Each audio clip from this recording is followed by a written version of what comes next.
नमस्कार साथियों, the geography point YouTube channel पर आपका स्वागत है। कक्षा 12 की जो मानव भूगोल की पुस्तक है उसमें अपना अंतर्राष्ट्रीय व्यापार पर चर्चा करेंगे आज। ठीक है, तो व्यापार मुख्य रूप से वस्तुओं एवं सेवाओं का आदान प्रदान ही व्यापार कहलाता है। व्यापार व्यापार का शाब्दिक अर्थ ही वस्तुओं का क्रय और विक्रय करना है। वस्तु एवं सेवाओं का आदान प्रदान ही व्यापार कहलाता है। तो व्यापार मुख्य रूप से दो प्रकार से होता है, एक राष्ट्रीय व्यापार, एक अंतर्राष्ट्रीय व्यापार। राष्ट्रीय व्यापार में सीधा सा है कि एक देश की सीमाओं के भीतर किया जाने वाला व्यापार, उसको राष्ट्रीय व्यापार कहा जाता है। जबकि अंतर्राष्ट्रीय व्यापार में एक देश की सीमा से दूसरे देश के या एक देश से दूसरे देश के मध्य होने वाला वस्तुओं एवं सेवाओं का आदान प्रदान अंतर्राष्ट्रीय व्यापार कहलाता है। ठीक है, इसको आप थ्योरी में के रूप में देख लेना। सैलरी, इसमें देखो कुछ चीजें इंपॉर्टेंट है। जैसे सैलरी शब्द है, सैलरी शब्द का सैलरी जो अपन सीधी सी तनख्वाह के लिए बोलते हैं। ठीक है, जो भी किसी व्यक्ति के द्वारा आर्थिक जो क्रियाकलाप किए जाते हैं उसको एक निश्चित जो राशि मिलती है उसको सैलरी के रूप में अभिव्यक्त किया जाता है, बताया जाता है। तो ये सैलरी शब्द है, ये लैटिन भाषा से लिया गया है। लैटिन भाषा का शब्द है, सैलेरियम से बना है ये। ठीक है, इससे बना है सैलेरियम से, जिसका अर्थ है नमक के द्वारा भुगतान करना। ठीक है ना, तो इसका भी ध्यान रखना थोड़ा, नमक के द्वारा भुगतान। प्रारंभिक समय में जब व्यापार था वो वस्तुओं के आदान प्रदान से संबंधित था। ठीक है, अभी इसमें देखो तो इंपॉर्टेंट चीजें हैं, मैं आपके सामने रख रहा हूं। रेशम मार्ग, रेशम मार्ग में अपने भारत का जो सिक्किम है, सिक्किम में एक दर्रा है नाथुला दर्रा। ठीक है, इसका इसमें इतिहास में ये भी शामिल है, ये रेशम मार्ग में इसके माध्यम से ही व्यापार होता था। ठीक है, भारत से लोग चाइना से मध्य एशिया होते हुए ईरान तक, ईरान से फिर यूरोप तक जाते थे, यूरोप में रोम तक। तो जो रेशम मार्ग था वो मुख्य रूप से चीन को रोम से जोड़ता था। ठीक है ना, हाँ। और भारत के लोग इसे नाथुला दर्रे से होते हुए, नाथुला दर्रा कहाँ है? सिक्किम में। कौन से राज्य में है? सिक्किम, ये ध्यान रखना। सिक्किम, हाँ। व्यापारी चीन से भारत, ईरान, मध्य एशिया होते हुए रोम तक जाते थे। इस मार्ग से चीन में बने रेशम रोम की, हाँ, चीन में बने रेशम रोम की ये क्या है, बहुमूल्य धातुओं का परिवहन होता था। इसको देखना। ठीक है, तो ढाका के मलमल है, उसको भी यूरोप में लेके जाया जाता था, ऐसे है ना। चलो आगे, अंतर्राष्ट्रीय व्यापार के आधार क्या क्या है? देखो ये 5 आधार हैं। पहला है राष्ट्रीय संसाधनों में विविधता। भाई व्यापार तभी होगा जब अलग अलग देशों के पास अलग अलग संसाधन होंगे। ठीक है, हाँ। दूसरा है जनसंख्या, किसी देश की कितनी जनसंख्या, कितनी मांग है उन संसाधनों की, तो वो भी डिसाइड करती है ना, व्यापार का एक आधार है। आर्थिक विकास कैसा है उस देश का, अगर वो देश विकसित है तो इसका मतलब है कि वहां व्यापार ज्यादा उन्नत अवस्था में होगा।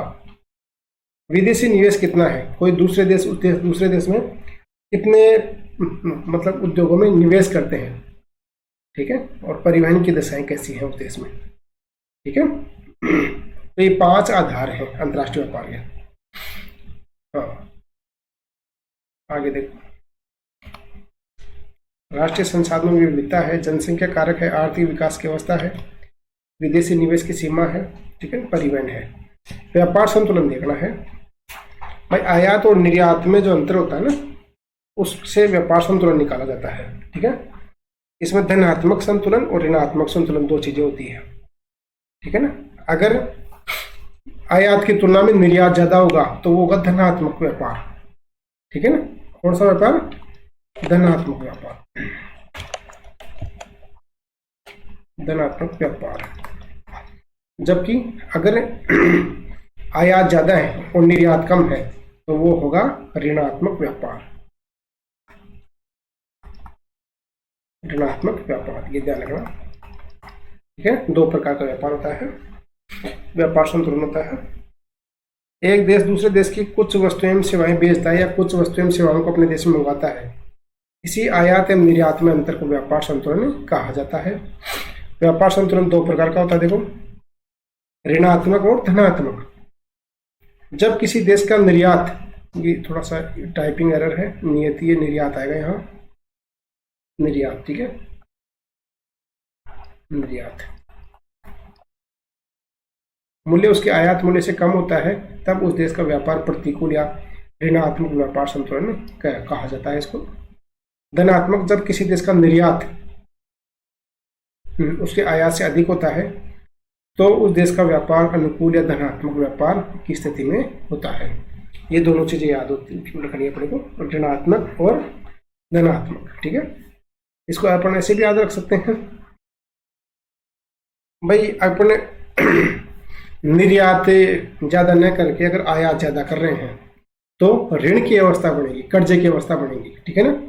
जबकि धनात्मक में अपन निर्यात तो ज्यादा कर रहे हैं और आयात कम कर रहे हैं।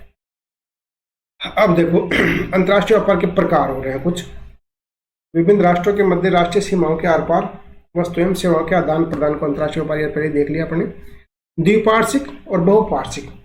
द्विपार्श्विक मतलब दो देशों के मध्य होने वाला व्यापार या दो पक्षों के मध्य होने वाला व्यापार, उसको बोलते हैं द्विपार्श्विक। बहुपार्श्विक अनेक देशों के मध्य, अर्थात दो से अधिक देशों के मध्य जो व्यापार होगा ना उसको बोलते हैं बहुपार्श्विक, ठीक है। मुक्त व्यापार, मुक्त व्यापार में सीधा सा मतलब फ्री ट्रेड बोलते हैं इसको। इसमें सीमा शुल्क के जो समझौते हैं, सीमा पे जो एक देश किसी की सीमा से पार करते ही दूसरे देश में जब कोई सामान पहुंचता है तो उस पर टैक्स लगता है, ठीक है ना, उनसे मुक्त करने की जो प्रक्रिया है, टैक्स से मुक्त करने की जो प्रक्रिया है उसको बोलते हैं मुक्त व्यापार, फ्री ट्रेड। जैसे यूरोप में है यूरोजोन, तो उन्होंने फ्री ट्रेड को अपना रखा है, ठीक है। व्यापार हेतु अर्थव्यवस्थाओं को खोलने का कार्य मुक्त व्यापार अथवा व्यापार उदारीकरण कहलाता है।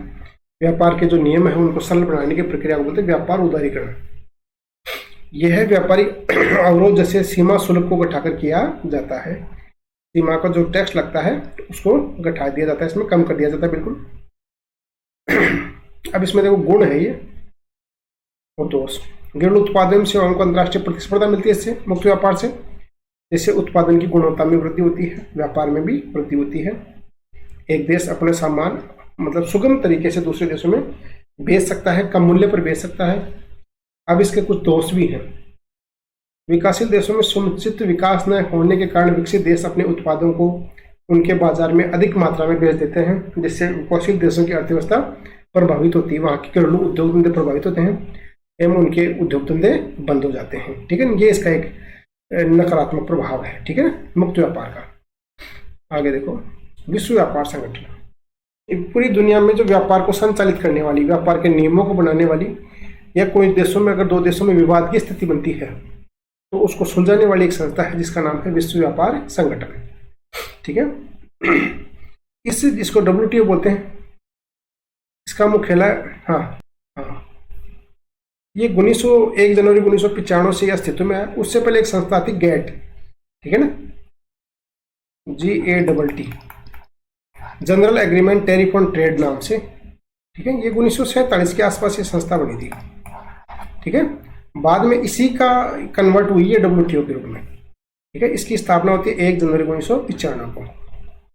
हाँ, WTO की स्थापना की गई GATT के स्थान पे, ठीक है।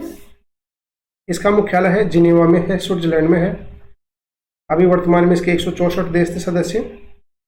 अगस्त 2024 में 166 देश हो गए। वर्तमान में इसका जो सबसे नवीनतम देश है वो तिमोर है, ठीक है। तिमोर देश है इसका नवीनतम, सबसे लेटेस्ट जो 166वां देश है। WTO के कार्य इंपॉर्टेंट है भाई। यह सदस्य देशों राष्ट्रों के बीच व्यापार तंत्र के नियमों का निर्धारण करता, नियम बनाता है, व्यापारिक विवादों को सुलझाता है तथा यह है संगठन दूर संचार और बैंकिंग जैसी सुविधाएं भी उपलब्ध कराता है। साझेदार देशों के बीच में ये सभी व्यापार संबंधी नियमों का संचालन करता है। व्यापार संबंधी जो भी समस्या आएगी वो इसके सामने जाएगी, ये इसका निपटारा करेगा। आगे देखो, ये इसकी जो बिल्डिंग है WTO की, ठीक है। हाँ, डंप करना, देखो ये डंप है, ठीक है। हाँ, जब कोई देश किसी उत्पाद को बाजार मूल्य से कम कीमत पर बेचता है तो वह डंपिंग कहलाता है। ठीक है, कोई देश अपने देश को अगर सामान को ज्यादा बेचना चाहता है तो दूसरे देश की तुलना में अपने सामान की कीमतों को गिरा देता है। ठीक है, इसको बोलते हैं डंप करना। डंपिंग का उद्देश्य प्रतिस्पर्धा को खत्म करके विदेशी बाजार में हिस्सेदारी को बढ़ाना होता है। ठीक है, जब दो देशों के बीच में व्यापारिक जो प्रतिस्पर्धा होती है उसमें कोई देश आगे निकलना चाहता हो तो वो क्या करता है, दूसरे देश की तुलना में अपने सामान का मूल्य कम कर देता है, उसको बोलते हैं डंपिंग। नेक्स्ट, ये व्यापार के लिए एक बंदरगाह की फोटो है इसमें। ठीक है, अब देखो, पतन अंतरराष्ट्रीय व्यापार के प्रवेश द्वार बोलते हैं बंदरगाह को। पतन और बंदरगाह, हाँ, पतन देखो, समुद्र तट का वह अंतः स्थल जहां जहाज में माल चढ़ाने एवं उतारने का कार्य किया जाता है। पतनों का निर्माण किया जाता है, ये प्राकृतिक नहीं होते हैं, कुछ दशाओं में प्राकृतिक भी होते हैं, है ना, लेकिन जो अधिकतर पतन है वो कृत्रिम होते हैं। पतन में जल की गहराई कम पाई जाती है। पतन और बंदरगाह में अंतर होता है भाई। जहाजों के तट पर आने जाने एवं ठहरने के स्थान को बंदरगाह कहा जाता है।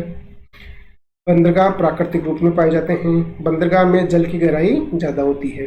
ठीक है ना, जिससे बड़े जहाज तट पे आ सकते हैं। इसको पोताश्रय बोलते हैं, हार्बर भी बोलते हैं। पतन के प्रकार देखो, निपटाए गए नौ भार के आधार पर कितने कौन कौन से प्रकार पतन होते हैं। औद्योगिक पतन, वाणिज्यिक पतन और विस्तृत पतन, मतलब बड़े पतन। अवस्थिति के आधार पर, लोकेशन के आधार पर, अंतर्देशीय दो देशों के बीच में, और बाह्य आउटर पतन। ठीक है, विशिष्टीकृत कार्यकलापों के आधार पर, जो किसी कार्य विशेष के लिए जाने जाते हैं। तेल पतन, मार्ग पतन या विश्राम पतन भी बोलते हैं इनको। पैकेट स्टेशन, फेरी पतन भी बोलते हैं इनको। इंटरपोर्ट, अंतरोप पतन और नौसेना पतन, जो नेवी के काम में आते हैं उनको बोलते हैं नौसेना पतन। हाँ, निपटाए गए नौ बार के आधार पर, मतलब सामानों को, जो वैरायटी होती है सामानों की, किस, जैसे औद्योगिक पतन है ना, तो वो औद्योगिक जो उद्योग है उनके लिए कच्चे माल या निर्मित माल को लाने ले जाने के लिए उपयुक्त होते हैं, उनके लिए प्रयोग होते हैं। हाँ देखो, ये पतन थोक नौ भार के लिए विशेषीकृत होते हैं। इन पतनों में अनाज, चीनी, अयस्क, तेल, रसायन जैसे पदार्थों का आना जाना होता है। उदाहरण के लिए जैसे सिंगापुर, शंघाई और रोटरडम। ठीक है, ये पतन है औद्योगिक पतन। अगला है वाणिज्यिक पतन, व्यापारिक पतन जिनको बोलते हैं। ये पतन सामान्य नौ भार संविशिष्ट उत्पादों और विनिर्मित वस्तुओं का निपटान करने वाले होते हैं।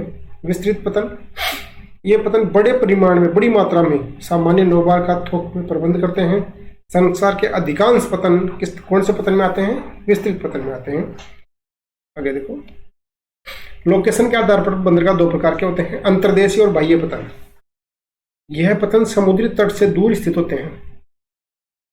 यह समुद्र से एक नदी या नहर के द्वारा जुड़े होते हैं, जैसे मैनचेस्टर जो इंग्लैंड का पतन है, और कोलकाता पतन, हल्दिया पतन जिसको बोलते हैं वो पतन।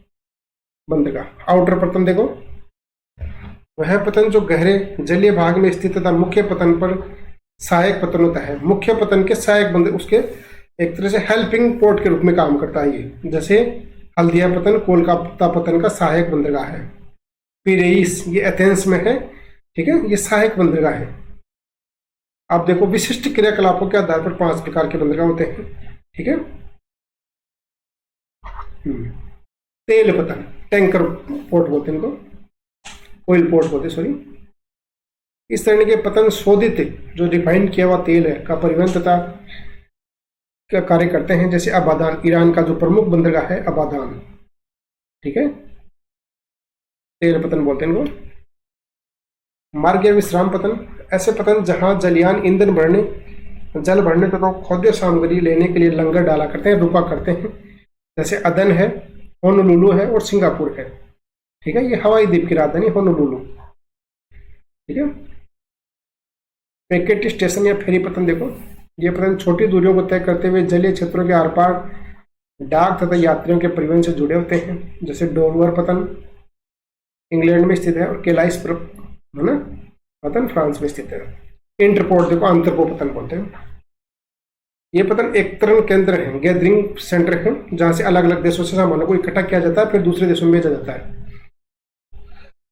आंतरपोपतन वे एक तरल केंद्र है जहां विभिन्न देशों से निर्यात हेतु वस्तुएं लाई जाती हैं। इसमें सिंगापुर पतन, सिंगापुर का नाम आएगा इसमें, सिंगापुर और रोटरडम दोनों इसमें है। नौसेना जो नेवी के काम में आते हैं, सिंगापुर पतन, रोटरडम पतन, ये इसमें आएंगे ऊपर वाले में, ठीक है ना। ये थोड़ा टाइपिंग एरर है, ये दोनों, ये यहाँ लिख लिया इसको, है ना, सिंगापुर और रोटरडम। रोटरडम नीदरलैंड का पतन है ना। अब ये देखो नौसेना पतन, देखो कौन कौन से हैं भारत में, कोच्चि जो केरल में स्थित है, ये पतन है, ठीक है। इसी के साथ ये चैप्टर समाप्त होता है ना। और इस चैप्टर की जो PDF है वो आपको हमारे टेलीग्राम चैनल पर उपलब्ध करवा दी जाएगी, जिसका लिंक डिस्क्रिप्शन में उपलब्ध है। अगर ये आपको पसंद आया हो तो इसको लाइक करना। धन्यवाद।